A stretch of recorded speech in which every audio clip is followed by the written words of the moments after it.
Apple groans as it maliciously complies with the EU's Digital Markets Act. It's just going to turn into an annoying box on your iPhone. It is malicious compliance, and like it goes against the spirit of the law. Well, you're a good user. I'm a Linux user. The Pentagon tried to hide their most recent warrantless spying operation. Are you telling me that the NSA is doing the naughty thing? I don't really shock, right? I mean, they sort of operate in sort of the same way that the CIA operates, where they're like, what? Hello, how the tech are you? Welcome to our weekly tech show, and we're going to jump right into the stories. This week, I've got two stories. My first one is Apple groans as it maliciously complies with the EU's Digital Markets Act. Apple is begrudgingly allowing third-party app stores, but only in the EU. Apps are still required to be notarized, which costs $100 per year as a developer to have the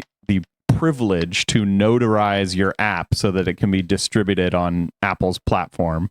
And even when distributing through a third-party app store, Apple still demands a cut. Something called the core technology fee. iOS apps distributed, quoting from their page, quote, iOS apps distributed from the App Store and/or an alternative app marketplace will pay 50 euro cents for each first annual install per year over a 1 million threshold, which means big app makers are still going to have to pay Apple even if they're distributing their software through another app store. It's absolutely ridiculous. And Apple is also basically using every tactic they can to keep people from paying with anything outside of the App Store. There's something called an in-app disclosure sheet, which, according to Apple, lets the user know when they are no longer transacting with Apple and when a developer is directing them to transact using an alternative payment processor. So you're going to be, as soon as you click on a link saying like, oh, pay on our website, Apple's going to pop up this big thing saying like, oh,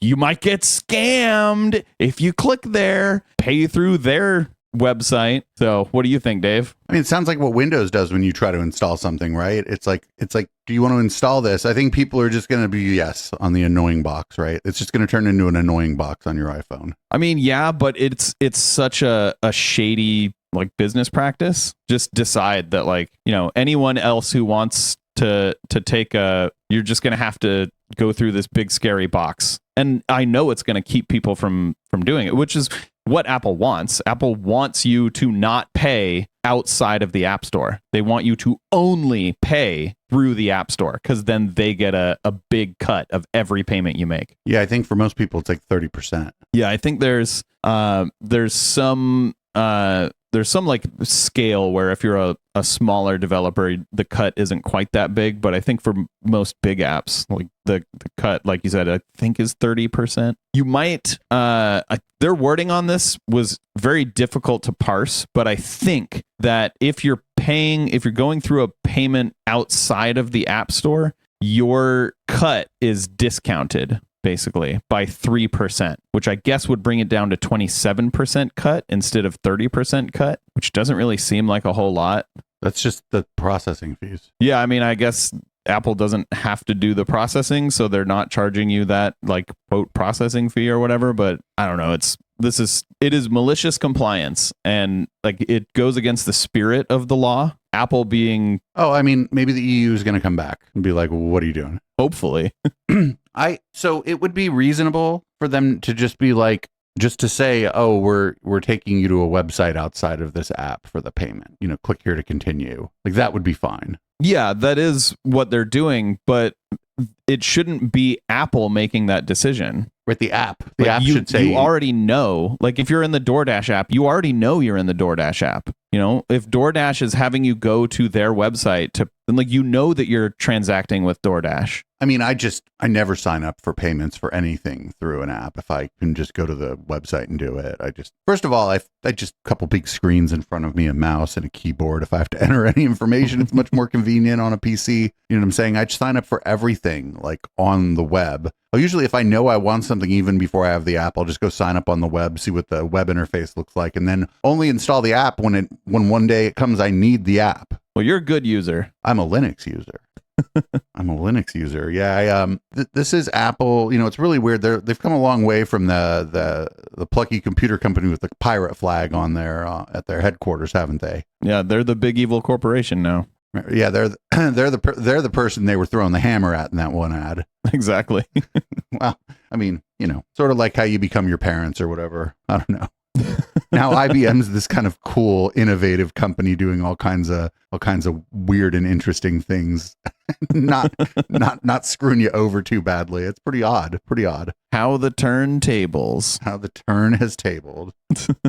All right, what do you got next? All right, the Pentagon tried to hide their most recent warrantless spying operation. In case you don't know, your cell phone tracks your location, or at least your cell phone provider tracks your location. And the Pentagon secretly bought that location tracking data without a warrant. And according to Senator Ron Wyden, the Pentagon only admitted to this practice because the Senate was blocking the appointment of a new NSA head. Wyden has also stated that the NSA is buying Americans' internet metadata. And just to remind you, the Fourth Amendment to the United States Constitution reads, "The right of the people to be secure in their persons, houses, papers, and effects against unreasonable searches and seizures shall not be violated, and no warrants shall issue but upon probable cause, supported by oath or affirmation, and particularly describing the place to be searched and the persons or things to be seized." What do you think, Dave? Are you telling me that the NSA is doing the naughty thing? I know, like shock, right? There's a joke that NSA stands for no such agency. I mean, to me, this is a pretty clear violation of the Constitution. Oh, yeah. Yeah, that's that silly thing. So, I mean, what normally happens to something when something or someone, some organization or some person, when they violate the Constitution? They're at least ordered to stop what they're doing. Yeah, but like usually jail time, right? Depends on who it is. I mean, do you think any of the people in charge of the NSA are going to go to jail? I don't think anybody's going to even tell them to stop. Well, right now the Senate is trying to tell them to stop, so we'll see if it works. I mean, they sort of operate in sort of the same way that the CIA operates, where they're like, what office building? Like, you know what I'm saying? Yeah. They operate very much in the model of like a clandestine organization. They don't seem to be too fussed when the elected branches of government or even the courts like suggest to them that they've done anything wrong, because the history of consequences for them or the CIA has been zilch. Yeah, it needs to stop. Like, this completely not okay. Well, if we remember, like, Ed Snowden told us a bunch about this stuff. Then most of the stuff he was talking about was just like your social media stuff, right? Which was more publicly available stuff. But like the idea that was all that was happening, and that that there wasn't, that they weren't scraping your location data or any of that. People were speculating on that anyway. What am I looking for? Concerning but not surprising. I think too, shame on the companies that sold them this data. Those companies are violating the privacy rights of their customers. So there could be a way in which the NSA used some kind of shell company. Do you know what I'm saying? I don't think so, because the article describes you would normally need a warrant, but this has been happening without a warrant. So if you're talking about information that you would normally need a warrant for, I don't think even if they didn't know that it was the NSA, they should be selling that information. But they do. Well, that also needs to stop. Right, but it's different, like, at least like legally, I guess it's different to sell it to a data broker than it is to sell it to like a law enforcement, right? Like, you shouldn't do either, but it seems like selling it to the data broker does not violate the Fourth and possibly the Fifth Amendment. But selling it to the NSA, it's like how we talk about the First Amendment and how Twitter can kick you off, but the government can't arrest you for what you said on Twitter, except under like very specific circumstances. Private industry can violate your rights all day long, and it's not unconstitutional. Yeah. So in this case, it would be the difference between like immoral and illegal. Right. And if they set up a shell company to buy it and then they just took it, they're just putting an extra step in the thing. Like, that now, like, it's not like it's not illegal because they added an extra layer of abstraction or whatever. Even if they did use a shell company, they're still doing the same thing. It's just the method that they're using. Because I'm not sure that they're like, hi, we're with the NSA and we'd like to buy this information. Although maybe it's been happening how long has this been happening? Maybe ever since they The put a article didn't say. and maybe ever since they put a GPS in your phone, this has been happening. Well, they can track your phone without a GPS. Like, since cell phones have existed, they've been able to track your phone by triangulating what tower you're hitting. Right. Obviously, So they can track your approximate location, and with GPS, now they can track your exact location. right. And by exact, we're talking down to like 100 meters or whatever. With GPS, you could get down to like 10 meters. You can. Like, you could tell whether someone was in a house. You can. Maybe not what room they were in, but what house they were in. It depends. It depends. But yes, it depends. Yeah. Depends on many factors. Like in a city with a lot of big skyscrapers and stuff, it gets a little bit harder just because the signal is blocked and whatnot. But this isn't good. But again, I mean, I'm not surprised. This is how the NSA do. Shame on the NSA. Shame on those companies for selling them the data.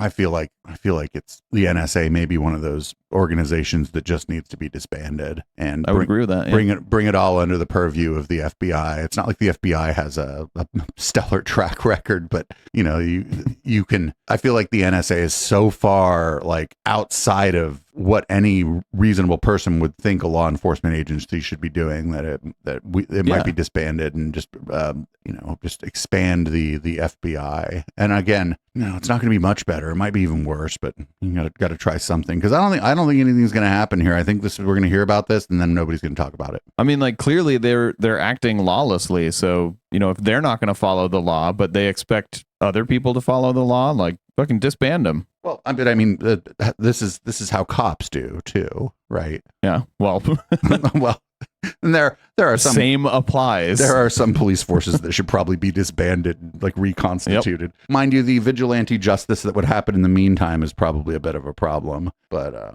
maybe just send NSA agents in to replace the cops. Oh God, they'll just steal your data. They won't shoot your dog. It'll be fine. They'll violate your rights somehow. Right. They'll find a way. They'll find a way. I'm surprised that, like, when they got called into Congress, somebody at the NSA, they're like, oh, we need, we're going to do this. Then the NSA is like, who are you trying to contact? What are you talking about? The what? There's no. Well, you must have the Congress wrong number. has oversight over the NSA, or at least the power. They have the power to withhold an appointment to the NSA, right, and demand answers, which is what happened here. They were blocking the appointment of the new NSA head and demanding that the NSA come out about this. Now the NSA is out about it, and nothing's going to happen. Unfortunately, you are probably right. It's fine. I mean, I've seen the X-Files. They got, every time they ran into the NSA, they had big problems and couldn't continue their investigation. Even the propaganda ass X-Files didn't like the NSA. That's just because Mulder wanted to violate your civil rights, and he didn't want the NSA doing it first.